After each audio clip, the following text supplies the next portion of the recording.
As far back as I can remember, I dreamt of a normal life. A life filled with normal things. A life where monsters don't live in closets or under the bed. A life where ghosts aren't real. I just wanted to be normal. But that didn't happen. It wasn't meant to be. Since my early 20s, I have experienced profound paranormal events that would change my life. Extreme poltergeist activity, living amongst those that have departed this earth in ways unimaginable. It has affected my loved ones and children with no end in sight. I could hear things, see things, and feel things not of this world. I asked myself if this was a gift or a curse. With the help of my mother and close friends, I emerged a paranormal investigator. Since 2013, I have been on a relentless journey to learn about the paranormal. This is my time to share my journey with you. Welcome to my Paranormal Soapbox.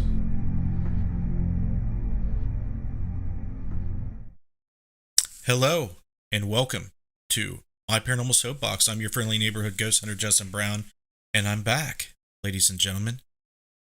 And what do you think about that? Daughter's softball season for high school is over. It is now time for travel ball, but, there's not a game every day. There's not practice every day. There's a little hiatus here, so I decided to jump on here, see how everyone's doing. What's up, everybody? I have Missy here. What's up, Missy? Not a whole lot. Excited to be back. Are you? Yep.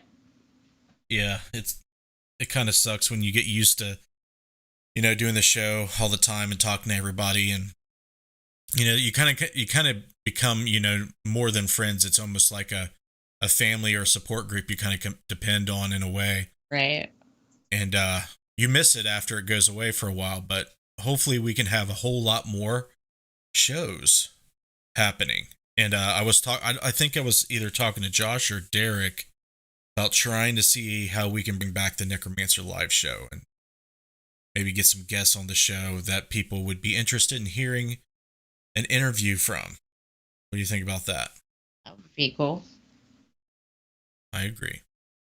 So, we're going to talk about how science overall has failed to explain, identify, and create tests to prove paranormal phenomena exists objectively. There's a reason why the scientific community in general kind of poo-poos on the paranormal. Main reason is they're going to get laughed at and laughed right out of the scientific field because of the bias that's kind of baked in to that community, to that structure.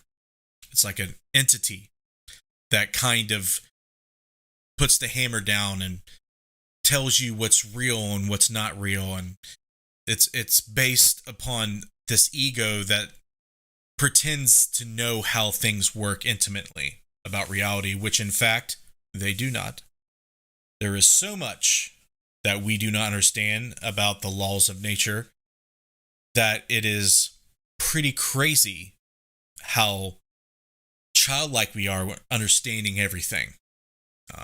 They make discoveries all the time that they're wrong about. There's some physical properties that they can't explain with their laws of physics when they stumble upon those things, which happen. They try to suppress it, but when the news gets out, it gets out. And recently, there was a discrepancy in the quantum field theory with particles called muons, and I guess it's back to the drawing board. They're going to have to figure out that kind of stuff. But to basically talk about why it's so hard to use science to objectify people's experiences, to seek out paranormal phenomena, investigate it, and try to use methodologies and, a very methodic approach, not only just critical thinking, but a methodical approach to the legitimacy of not only claims, but experiences we have, because everybody knows, we can be fooled. We can be mistaken. But I know my inner truth is that there is something going on that seemingly doesn't adhere to what science says should happen and should not happen. But like I said before, they don't know what's possible. They don't know what's not supposed to happen. They just tell you they know, but they do not. And that's kind of like the premise to the show. I was actually looking at an article that says there was a test done that pretty much proposes or proves that there is no objective reality, that two different people can experience a totally different reality, and they can prove it using a trick of quantum mechanics, which I know that you're not going to be fun. It's not going to be fun for you to hear about, but it is interesting because we often talk about consciousness. We often talk about free will and how our senses work.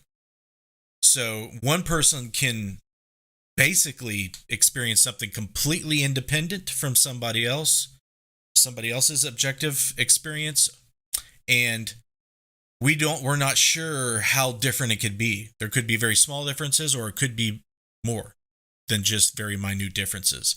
So what does that mean about paranormal experiences? Well, it means that not everybody is going to experience the paranormal. We'll just throw that out there as a possibility. And the people who do, and the ones they share it with, what's the connection? What's the correlation? So that's what we're going to talk about tonight. We'll do some shout outs here in a minute. Please share the stream. I see everybody saying hi, and I'm sorry I've been away for a while, guys, but I'm trying to start back up. I'm trying to get my mind thinking into the paranormal again. It's kind of draining to keep up the content like I was, but I'm going to definitely try to, especially in the summer. And I'm going to post more content on YouTube and do more tutorials and all the stuff that I promised people about the tech stuff that we do in our field research, and maybe start doing some more review stuff of the investigations that we have conducted as a team over the last year and a half. So are you ready, Missy? I'm not going to go off your screen. I'm just going to basically start having a conversation with you about, I'm going to ask you why you think scientists, the science community, or just the scientific method, why hasn't it proven the paranormal? Why hasn't it been able to answer the question, is there life after death? Why hasn't it answered why these people have experiences? Because not every near-death experience can be explained by hallucination or DMT release or anything like that. It's a mystery still to this day. Why do you think that? I don't know. I don't think that's one of their priorities, like high on their priority list. I mean, if it were,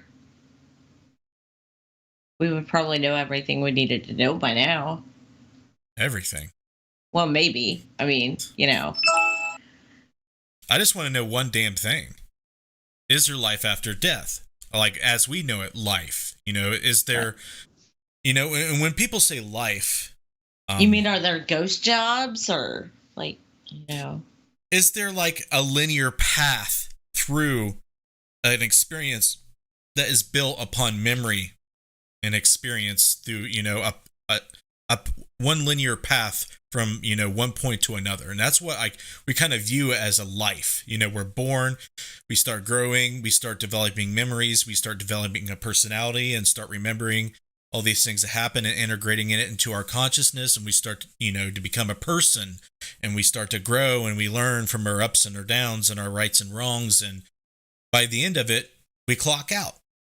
So is that like our soul jumping into a VR video game just to have this experience?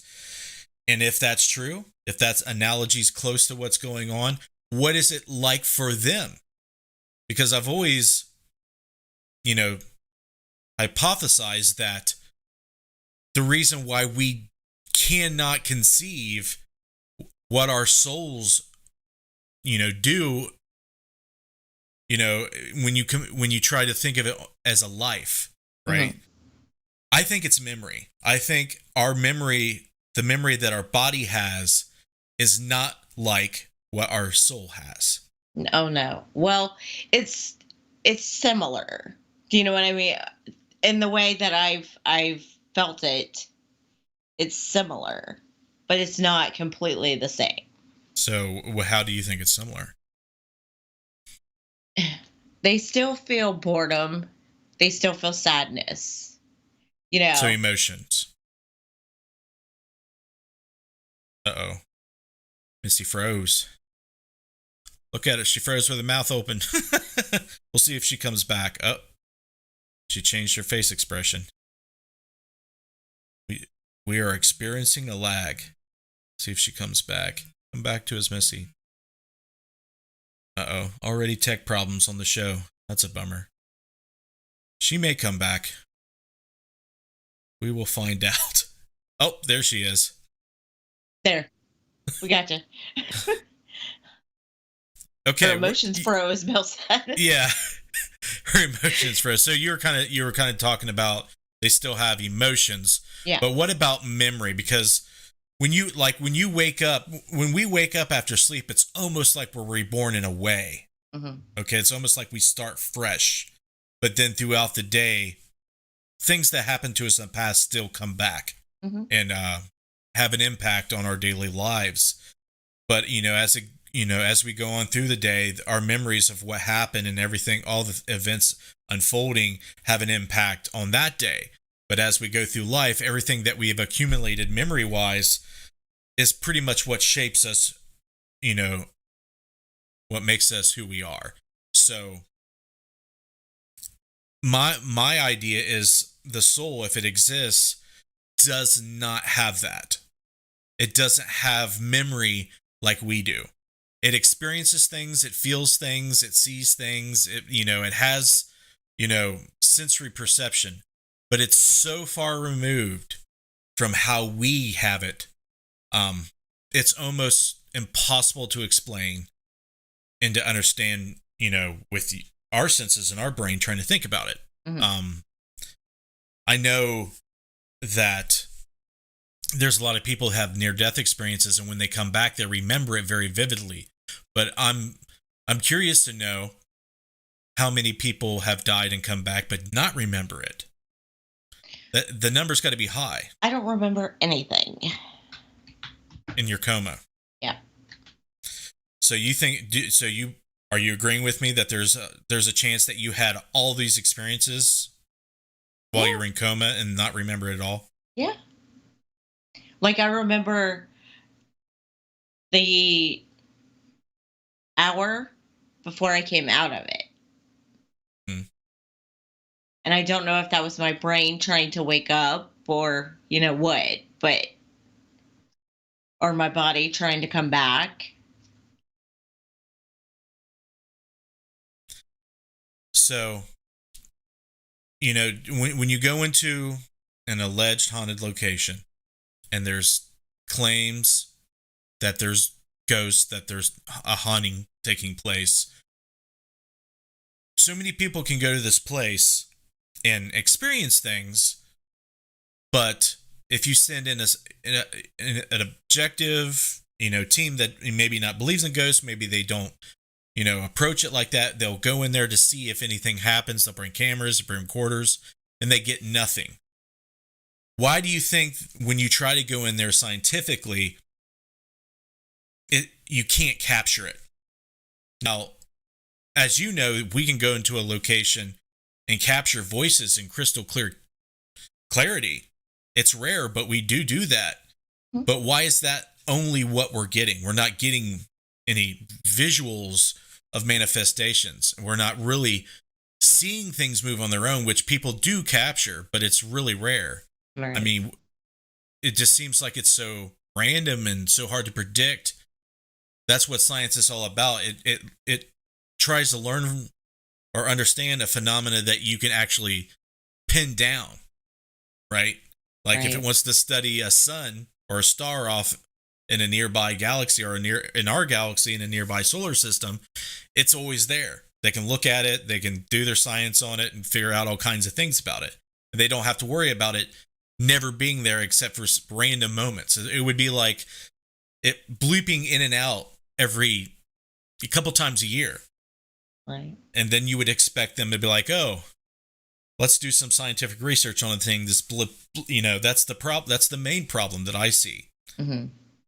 And another problem that I see is understanding how it manifests and how it is experienced is a conundrum. It's almost like it's an altered state of consciousness. When a lot of times, not all the time, but a lot of times, it can be a single experience that somebody has, or it could be a shared experience, which is even crazier, but it happens. Mm-hmm.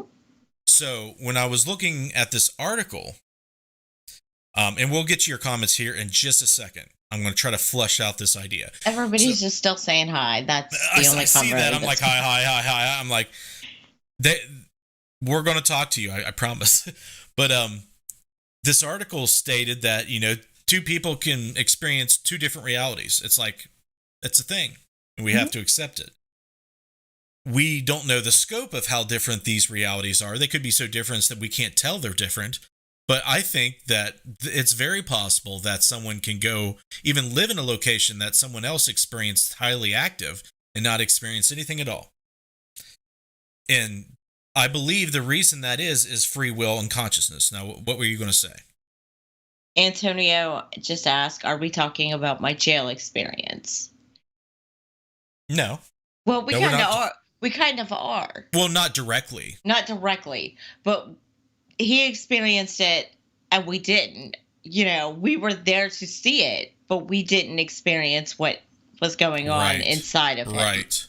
So we weren't experiencing what he was experiencing. It was only happening to him. Right. We witnessed it, but Right. we weren't experiencing it ourselves.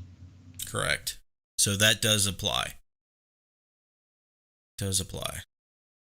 If I can put that, there you go. Now I can see your name. Your shoulder was covering up your name. They're going to see Missy, but not your last name. There you go. So yeah, that's basically what I want to talk to you guys about. Are you with us? Are you on the same page? Have you had similar experiences? Have you had similar thoughts about it? Why do you think science hasn't really pinned down anything about the paranormal? I mean, a lot of people would probably say otherwise, but I don't think so. I miss you too, man. Sorry that life's so busy and we have to prioritize all kinds of stupid things. Well, they're not stupid, but it just leaves a little time to, do what we like to do. So, Heath Edwards is on YouTube. Bill Davis is on Facebook with a fireball. We got Anthony on Facebook, Holly Maggio on Facebook. I saw We have Connery. Yeah, Connery. I saw Valerie right earlier. Yep, we have Brent. We have Bill, of course. Derek. We have Josh. We have Troy. Michelle. Eddie's probably watching on RU Media. We have Spirit Stalkers here. Spirit Stalker. Darren. He was the first one to pop up. I see Michelle Millions earlier. Amber McCart. Troy Haney. Robert Hanna. I think that's it. All right, so an investigation got bit. He must have cut off his comment. No, he got bit. That's right. On Facebook. That definitely looked like a bite mark. Yeah. The photo I looked at. And things can physically happen to you like that. Let's just be honest with ourselves. It's rare, but it does happen. And I feel like some people are more susceptible to it than others. And I like to hypothesize about why that's true. Why some people are more susceptible to physical manifestation like that, where others are not. And it's very interesting to me how something seemingly not there can take a bite out of you or bite the shit out of you, scratch you, make you feel like you're going to have a heart attack, make you feel dizzy, make you feel like you're going to pass out, to the most extreme where they seemingly take over your emotions and almost your whole entire body. Now, if you're going to talk about possession, then they do take over your entire body, but let's face it, we don't see things like that. If anybody has seen something like that, I definitely want to hear about it. But I've only seen that in movies. We have Dazzler25. I don't know if I've ever seen her on Facebook or not. What's up, Dazzler? I'm not familiar with her, but we shall be familiar with her now. Yes. So, Facebook land. Why do you think science has yet to do any good work in the paranormal field? I would like to know your thoughts. Connery said, what science can explain is limited by our instruments, and there is a lot in general that science today just can't explain. So our instruments are basically, our main instruments are video cameras with microphones on them, so they can see and hear stuff. Now, my question is, why can we see and hear things better than cameras can see and hear things? My first quick answer to that is sometimes we think we hear things when we don't, but the audio recorder is good because you can listen to it back to see if it actually happened, because let's face it, we're not perfect. We can be mistaken about what we hear all the time. Trust me, I'm a guy. I can say that. So why is it that our main extensions of our body are cameras and recorders? Why hasn't that been useful tools? Darren said, from what I've witnessed Missy, Jess, and Antonio go through, I'd rather not experience it. Someone has to be the one documenting these things. That's where I come in. So he's a documentarian now. Yeah. That's what he is. He preferred to be, rather than what we... Mm-hmm. I understand. It's not for everyone. I understand the unwillingness to want to experience that, because it can be scary. You don't know what you're dealing with, and the lack of control that you see other people have is something that you don't want to experience. And I get that completely. I think I've scared Justin a few times. I don't know. I don't remember being scared. I remember being very, very curious, and there's a couple times that I remember that was flabbergasted. The one where your voice wasn't your voice, mm-hmm. That was particularly interesting. The fact that it absolutely wasn't you for a split second. Right. And nothing was, it was on a phone call. Right. So that's weird. I think phone calls are a completely niche paranormal thing. I think weird shit can happen on phone calls that only pertain to phone calls. Well, when we were at FCI and you were on the phone with Kirsty. Mm-hmm. Yep. For those of you who hadn't heard about this story, I was talking to Christy on the phone, and I heard a man just out of the blue say, "Hello," just like that. And I'm like, Christy, is there a band there? And she's like, no. It's like, did you hear that? And she said, no.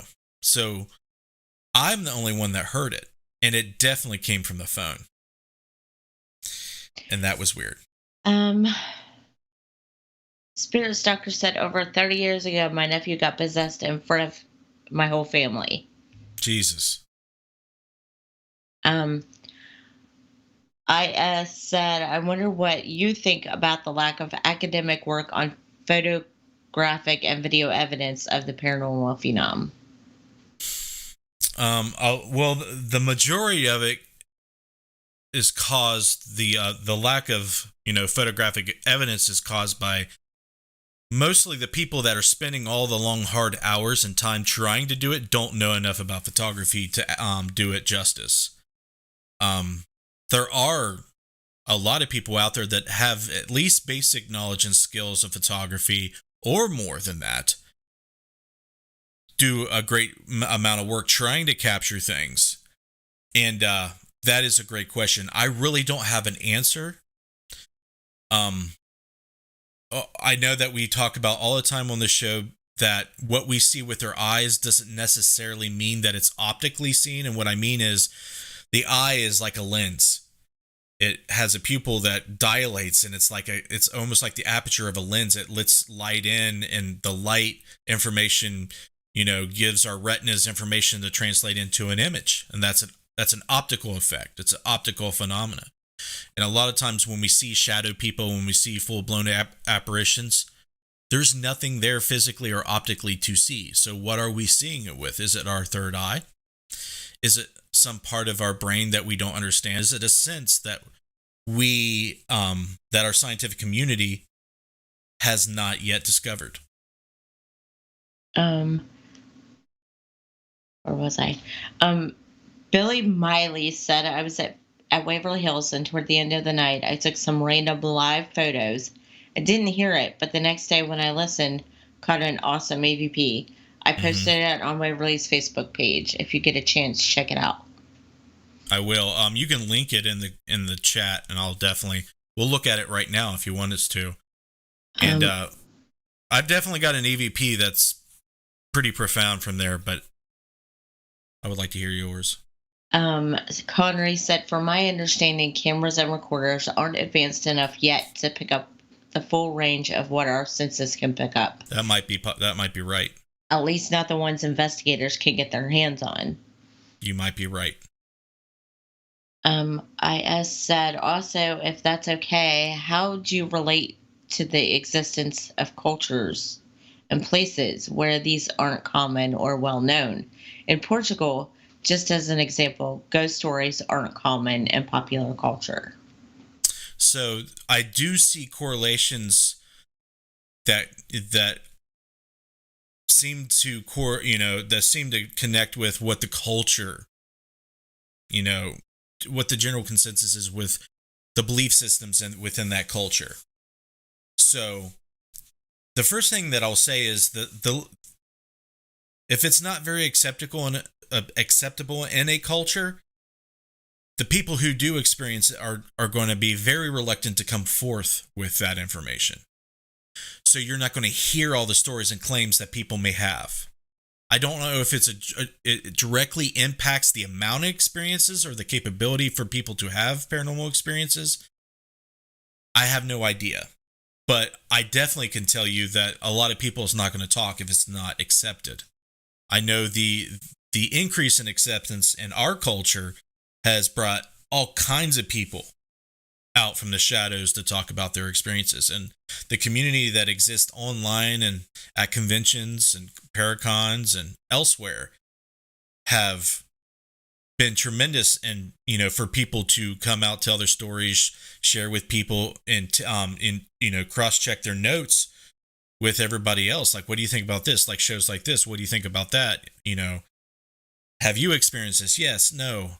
Why not? So that type of dialogue or exchange in a culture is very beneficial, obviously, to not only the acceptance of it, but the understanding of it and how it makes you feel, how the experience can make you feel. Because early on, you can feel very afraid, and you can feel very strange and very different, and almost like you're an outcast or that you're different from most people. And maybe not so much now because of all these things. But I think that's a good question, and I think that someone with the time and resources should definitely look into it and study that. Holly said science is cause and effect.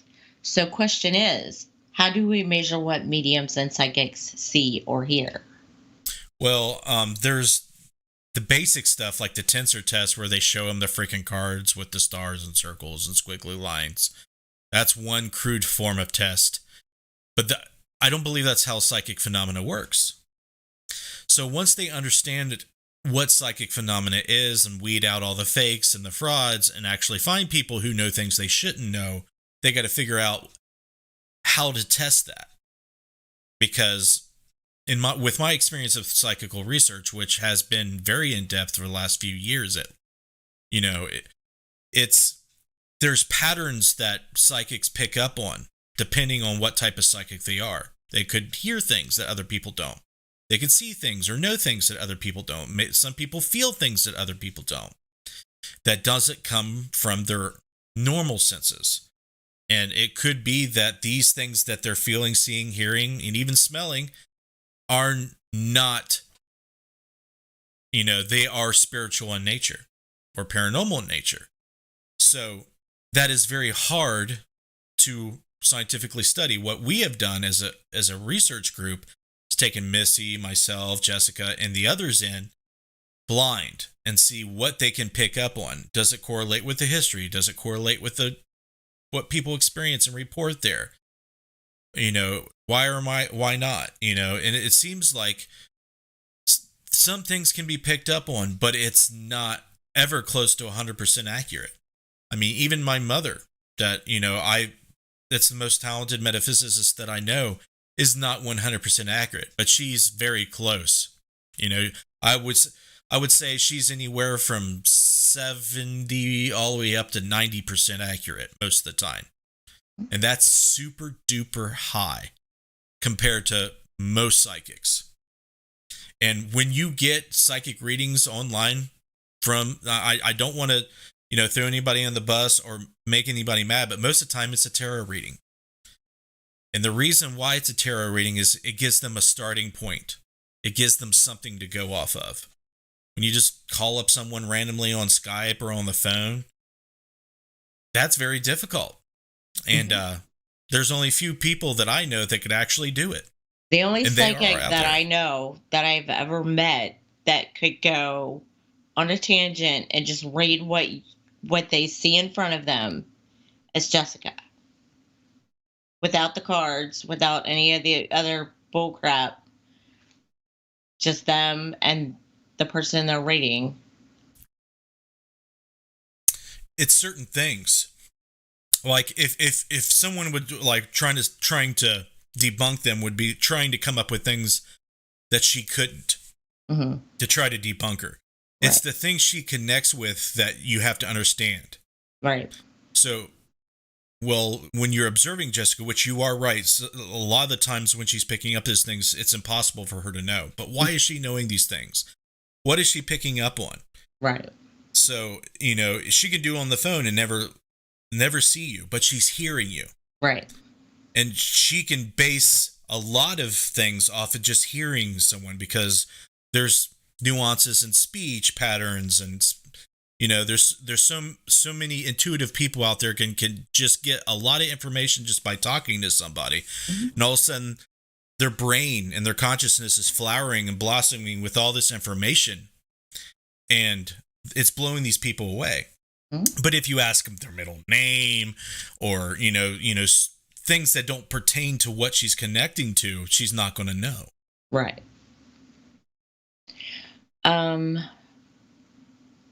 Brent said, I have found out recently that binaural recorders will pick up far more than regular recorders. I think that's the word. Let me see. I found that recently, that binaural. Those are the things with the ears on the side of it. Have you seen that? Yeah. So basically all that is a stereo recorder that's, the pickup patterns are 180 degrees away from each other and the synthetic ears do a decent job at replicating how sound enters the ear. Veta asked, do you think mental illnesses can be caused by spirits? Yes. I mean, when you look at demonic study, That's one of the most prominent things there is they try to make you go insane. I can tell you a story that I've told a few times on the show. It's been a while, but there was this case that was potentially demonic that I was working on years ago before I even started my own team. And the guy that brought me onto the case, his sister woke up one night randomly. There's nothing wrong with her. Tried to burn the house down with all of them in it, with him and his dad.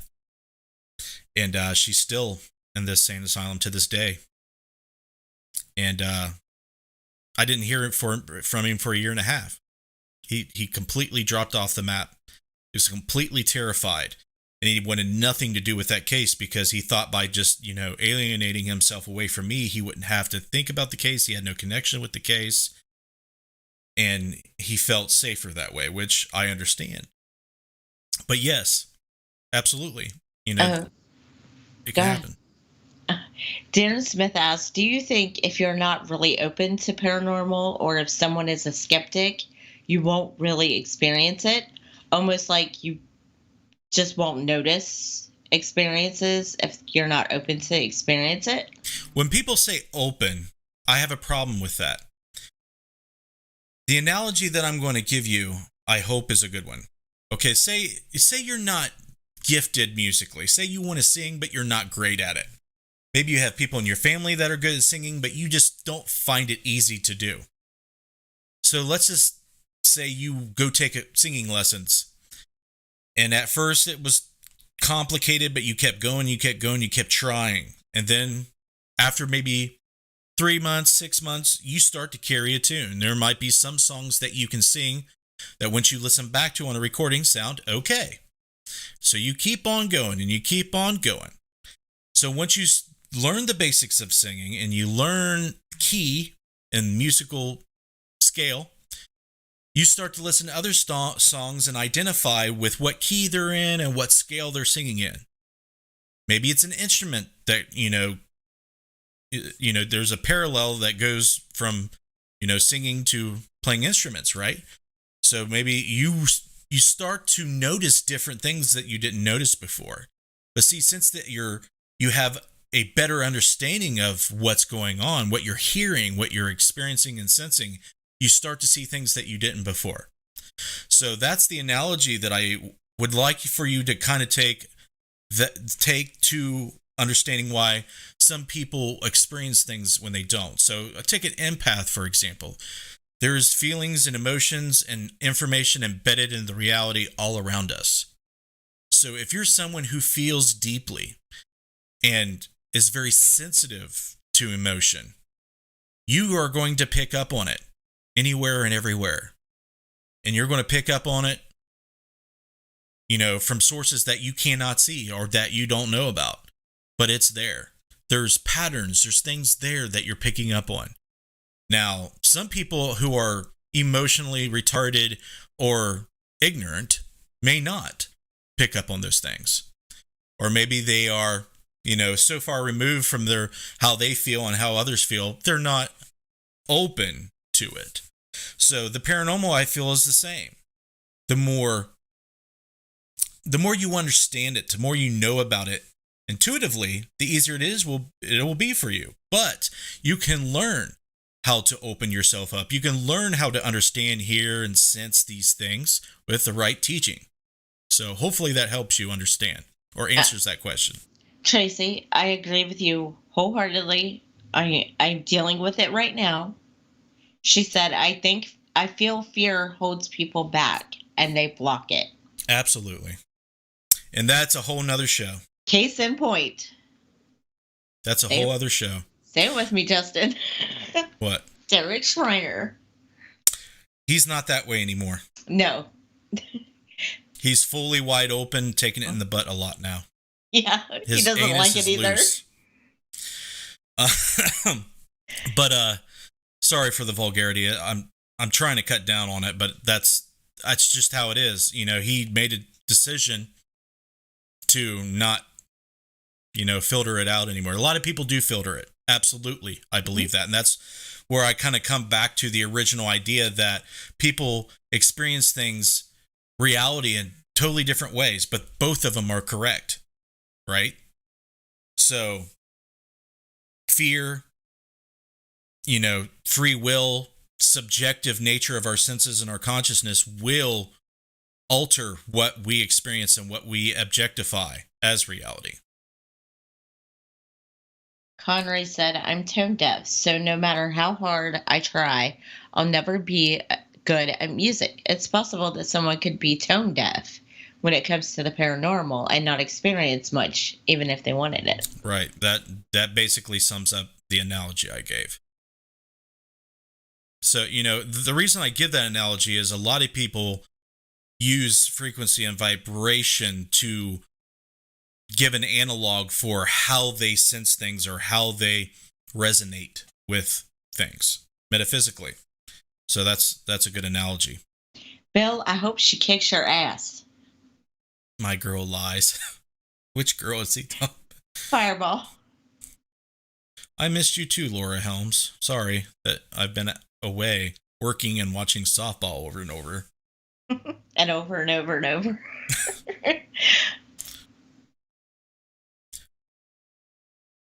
I'm still not going to give up, guys. I'm still going to try to methodically try to figure out the paranormal. We still run a science website. We're not scientists. We're not trained rigorously by colleges and institutions of science. But I tell you what, I research like an MFer. Okay? And a lot of people have told me that I have a knack for tech and science. So I'm giving it my all. Uh-oh. Speak of the devil. Speak of the science lover. Shannon Morrison chimes in. Holly asked a question first. She said, Okay. What if your senses don't work? So you're blind, you're deaf, you have no sense of touch, no sense of smell. All your senses don't work. So one or two things I'm going to give to you. First thing is, if all those senses don't work, it might heighten the sense that we're talking about. It might heighten the sense of the paranormal. That's one possibility. The other possibility is you might as well be dead. It depends on if you were born like that or if it happened to you somewhere in between your birth and your death. Which matters, right? Like take that book that Metallica based the song One off of, where he went to war and he lost his sight, and he lost his hearing, lost his arms and legs. He was trapped in purgatory. Mm-hmm. And he was signaling Morse code to the doctors, trying to get them to just kill him, right? Because basically he has no life. He's a prisoner. Okay. Shannon says official science is a luxury of the elite. They protect it. Unfortunately, most scientists lack true curiosity. They're gatekeepers. For example, in February of 2020, I suggested to my department chair that famotidine could have antiviral properties. I based it on my experience in the Army. He asked for the mechanism that a GI drug could work. I said, that's what I need to study. He denied my work. Guess what? Fast forward to today. It's shown to help with neurological symptoms and COVID. They don't know how. As long as the gatekeepers are comfortable and control funding, it's a slow process to get science to acknowledge anything other than the obvious. Yeah, and I've kind of begun this show basically saying what Shannon just said. I couldn't agree with you more, Shannon. Couldn't have said it even better. Science is a dogma now. Most of it is. It's worse than any dogma out there. It's the most close-minded group of biased, egomaniac people that you can encounter. So it's rough. Gina Rutledge said your psychic abilities should kick in whatever way works for you, for and with you. I'm going to propose some debate. I think that psychic ability most of the time stems from pattern recognition and the senses that we know about. A lot of the triggers that psychic need and rely on stem from the five senses, but not necessarily. That's not, a law in this model that I'm proposing here to you. What I mean by that is if you gouged out our eyes, gouged out our eardrums, cut off our tongue, and took a drug that completely removed all tactile sensation from our body, numbed us up, you're not going to, experience things like you did before. You may emotionally is where a lot of the triggers come from with psychic ability, but there's also visual, auditory, and other things too, even smell. There's a lot of things we're still learning about that. But I think a lot of psychic phenomena stems from our experience and our memory based on those five senses. A lot of emotional memory and emotions come from those senses. We rely on them so much, so don't just discard them and throw them away like they're nothing. It's just a cool idea to think about that they, if you remove those, would it enhance the psychic sense? Possibly. But for how long and to what degree? To what end? You can communicate a lot of stuff you pick up to anybody very well after that. I know that. Tracy Eads said, I feel our guides help us communicate and hear the other side. I feel my guides help me see what happens before it happens.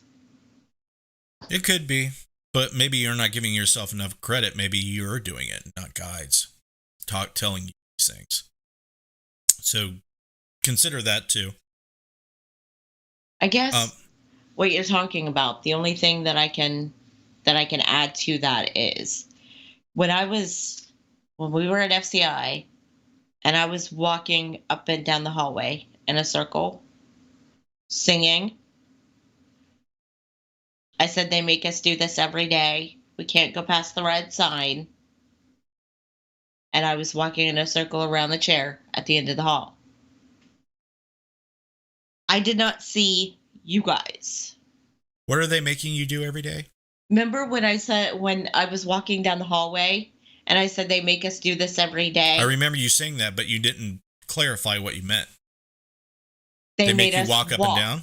Walk the halls every day. Interesting. Kind of like a exercise from routine, like an exercise routine? Yeah. Like to wear us out. Like to spend energy. Gotcha. Like a child running around the yard. But we couldn't go outside. Like prisoners that are locked up all day, they make them go out and, outside and do their thing. Got it. But I wasn't seeing you guys. And I wasn't seeing the building as it was then. I was seeing as it stands right now. I was seeing it as it was. But it seemed like you heard us. Yeah, like I could hear you. It was like you were far away, but I could still hear you. That's like weird. You were in the next hallway or something, like even upstairs. Veda has comment. She said, just a suggestion. There's a girl on YouTube. Her name is Gigi Young. She has some very interesting videos. She is a psychic, and I remember one of her videos is about her vision into the past of Earth. She saw a different era and said that the Earth was very close to Venus. And she saw herself as a Venusian being living temporarily on Earth. She has memories from that lifetime. She has some very interesting insight, I think. Check her out if you are interested. I am always blown away by her experiences. Sounds like a channeler. Yeah.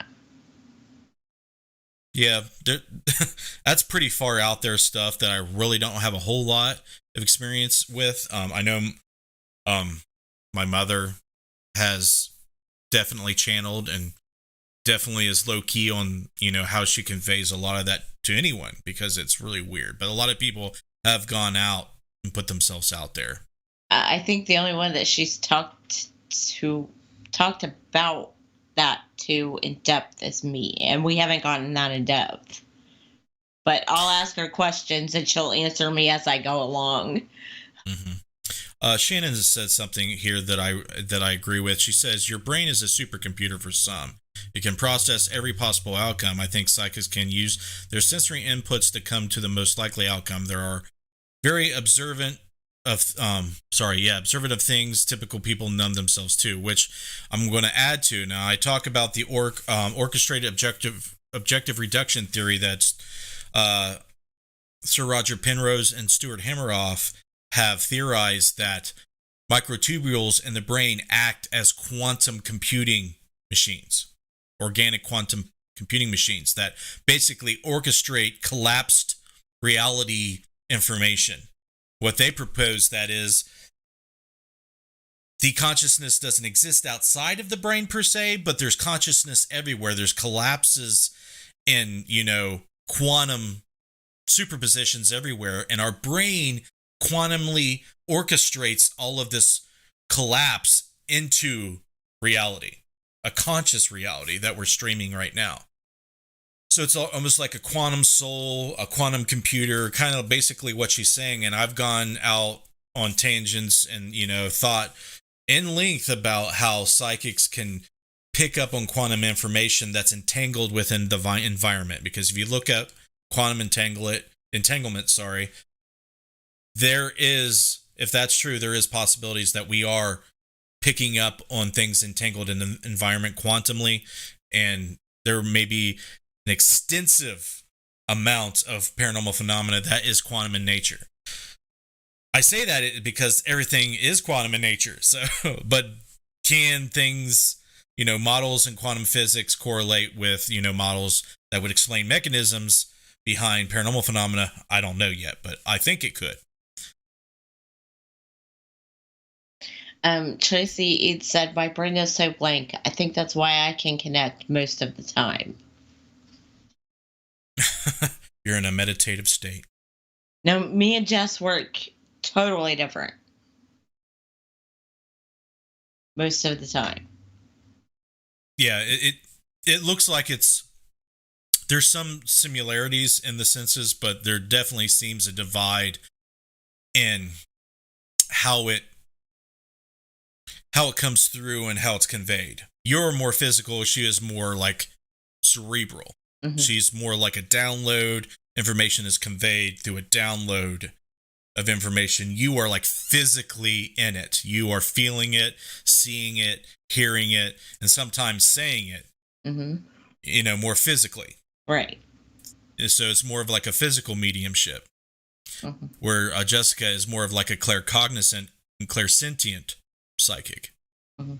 Because I think she wants nothing about the physicality of it at all. No, I don't think she wants to. She wants to hear it. She wants to see it, but she doesn't want to feel any of that. Probably not. She's like, I want to hear what you hear. I'm like, are you sure? I'm like, well, I want to do what you do. And she's like, she just looked at me and I looked at her and she was like, let's just go. I'm like, okay. Well, yeah, I mean, there's probably a lot of people out there that are seeing other people experience things and they want to experience it.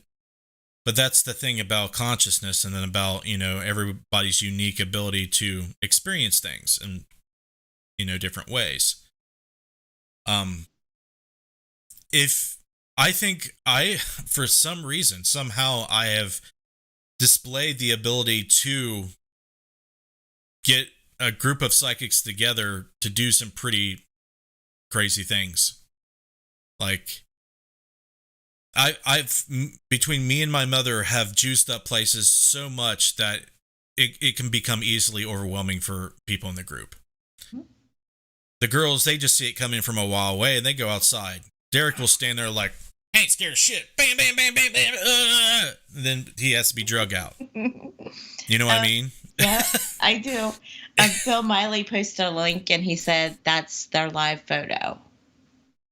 Oh, okay. What's up? Who said hi there?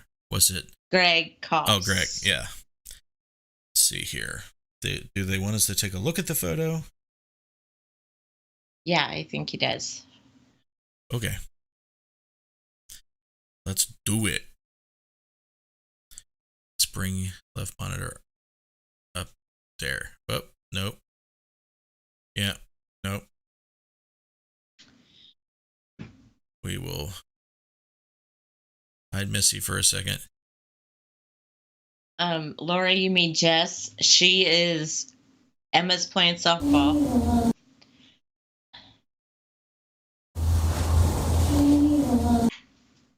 What the hell? Someone singing? So something swinging on the wall, and I hear someone's taking flash photography. It looks like. Would you last night at Waverly Hills, the stick on the wall may be an optical illusion, but the voice is very real. What do you think? It says. No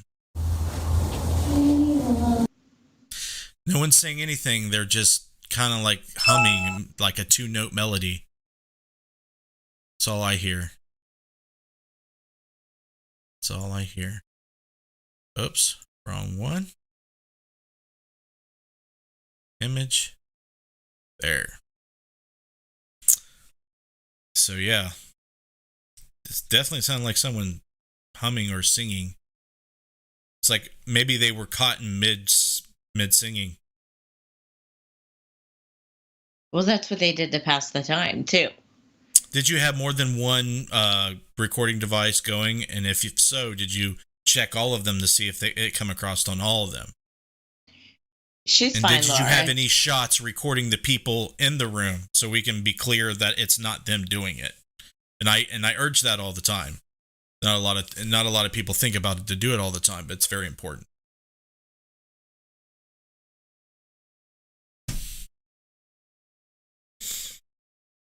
Well, let's see here. It's an EVP he wants you to hear. Oh.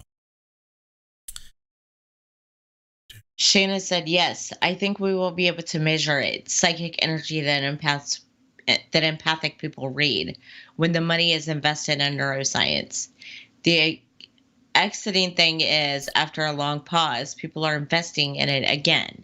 That's why we see so many psychedelic drugs being actually studied for conditions such as depression. The reason why I think we're seeing it now is the rise and spike in the noticeability of the profitability rather of marijuana and other potential street drugs before they want to try to medicinize it because they see the money and they see a model that, they figured out a model that they can make money off of, because it's hard to undo all the propaganda that surrounds marijuana and all the other drugs out there.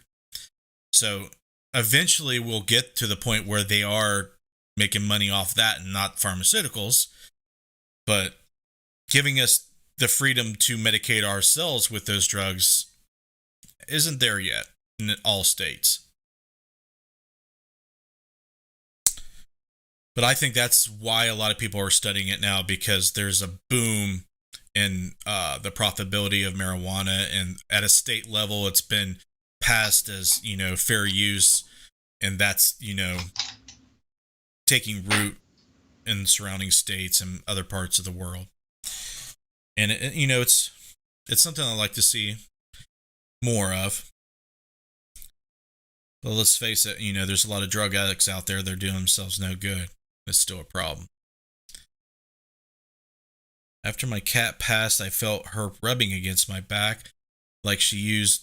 Later, I found out she is not alive anymore. The experience really made me wonder. There are ghost animals, spirit animals. There is no difference, or no, difference in what what allows people or things to be spiritual. If I think a lot of people put out a great injustice when they say only people have souls, only humans have souls. I think that is so ignorant. It blows my mind. But that's another show. I've ranted about that plenty of times. So, yes, there probably was a cat there.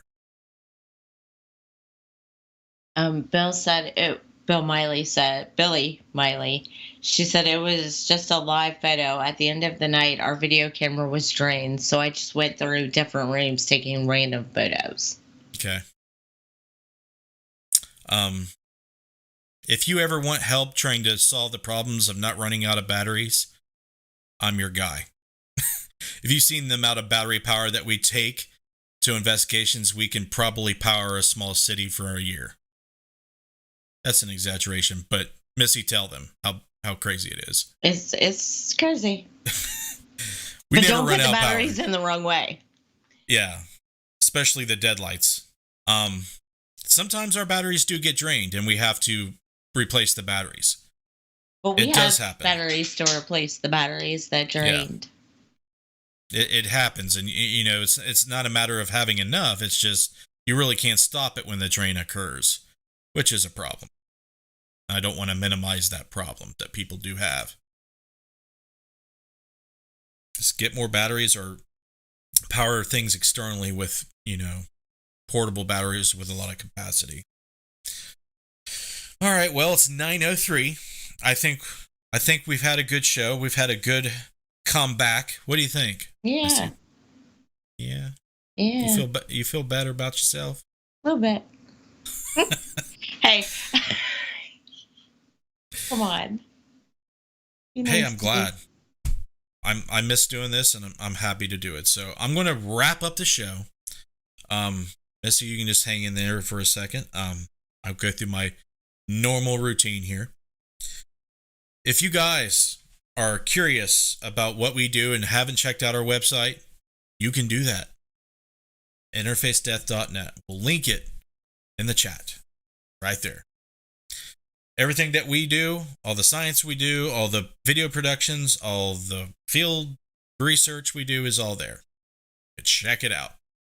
You can check it out on the socials.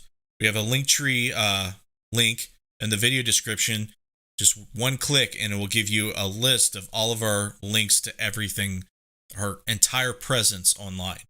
So I urge you to check that out. Wrong button. We have a group on Facebook called United Paranormal Society. If you're not a member, we urge you to be one. We would love to have you. You can check us out. Patreon. Okay, we'll link Patreon in the chat. Patreon is a way you can financially support us and the work we do and get rewarded for it. Exclusive access, early releases to our video productions, sometimes promo codes to our store. I do want to tell you guys that we do have our new field research official team shirts on the store right now. They have been paid for. They're on my way to my house. You will get them very soon if you order them today or whenever you see this. I've shared it on social media, the link to get it. Our store is right here. We'll put it in the chat. You can find it on the Linktree link in the video description if you're watching this in post. But if you've been waiting for a shirt and wanting to buy one, they're here, folks. But our Patreons, we shout them out. We make sure that everybody sees their name there on the screen. Without their help, without their donations, we just could not possibly keep doing this show and everything else we're doing. So I promise that I will gear up and make more content for you guys. Not only the live stuff, but we'll do tutorials. I'll start to release, even if it's raw, I'll release stuff from our investigations. So I know Patreon, if you've joined Patreon, you will see unedited raw stuff from our investigations periodically through the summer and this year. So thank you to everybody on the screen. Thank you so much. And that's where I want to leave it. You guys are awesome. Glad to see you guys again. We're going to try to have another show Friday. I'm going to try to get the interviews kicking up again on the Necromancer Live Show, which are Wednesdays from 8 to 10 p.m. Eastern. Stay tuned for that, you guys. If you have not seen our video promos and our trailers and stuff, our documentaries and YouTube series, stick around for that. We'll show a little bit of that. But until next time, stay spooky. You have a good night.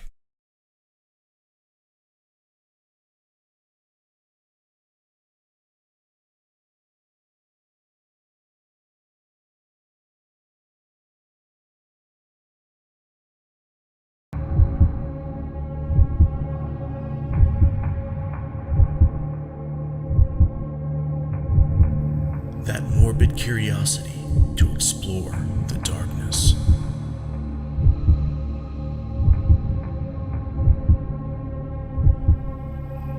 Do what it takes to brave the night? You do? Good.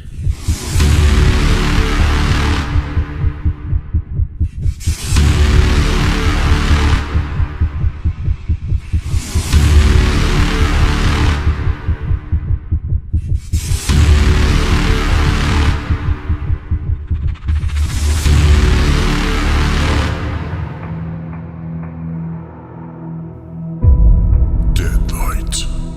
For those who aren't afraid to see what lurks in the night.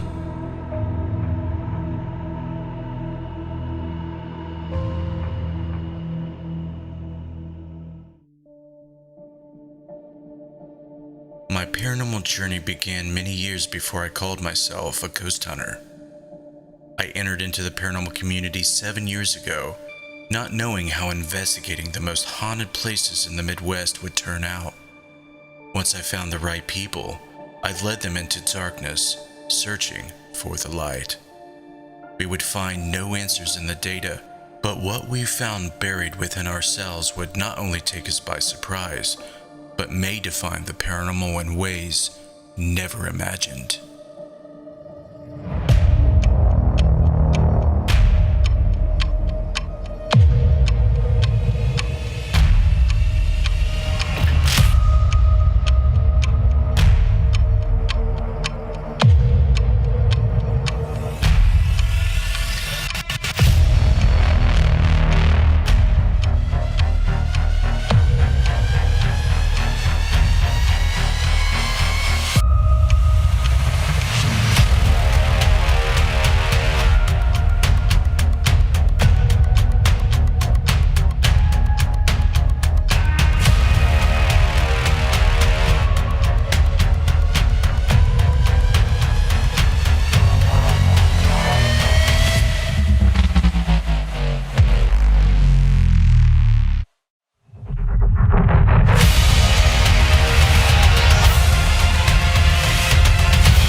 Energies are shifting and time is ticking.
Back off now. In God's name, back off. You go back to your bathroom, you stay back there. But I got you. Don't fucking touch me! Fuck! Okay. Leave me the fuck alone! Okay, sweetie. Okay. Open the door, get the door. Open the door, let's get her out of here. Get the door. God! Leave me alone! Leave me alone! Leave me alone! Leave me alone! Leave me alone! Leave me alone! Leave me alone! Leave me alone! Get out of here. Ow! I can't move my feet! I can't move my feet!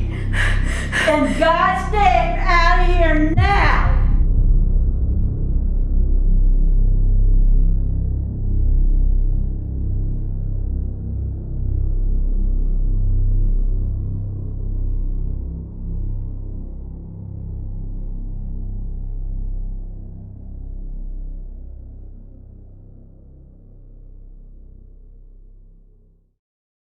My name's Justin. I'm sure if there's anybody here, you met us a little while ago when we were up here for a tour.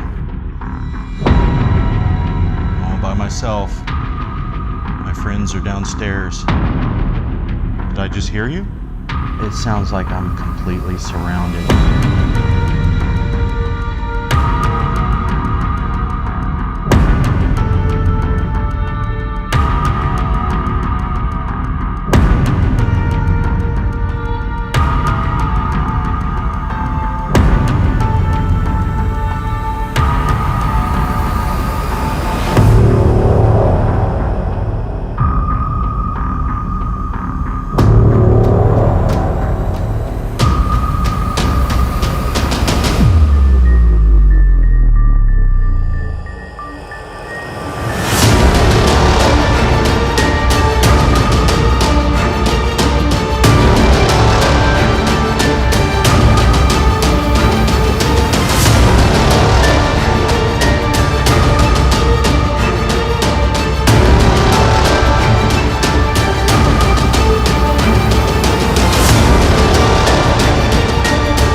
Justin's up there by himself. He's where? Up on the second floor. By himself? He's sitting outside of room 202. He told me to give him 10 minutes to see what he got.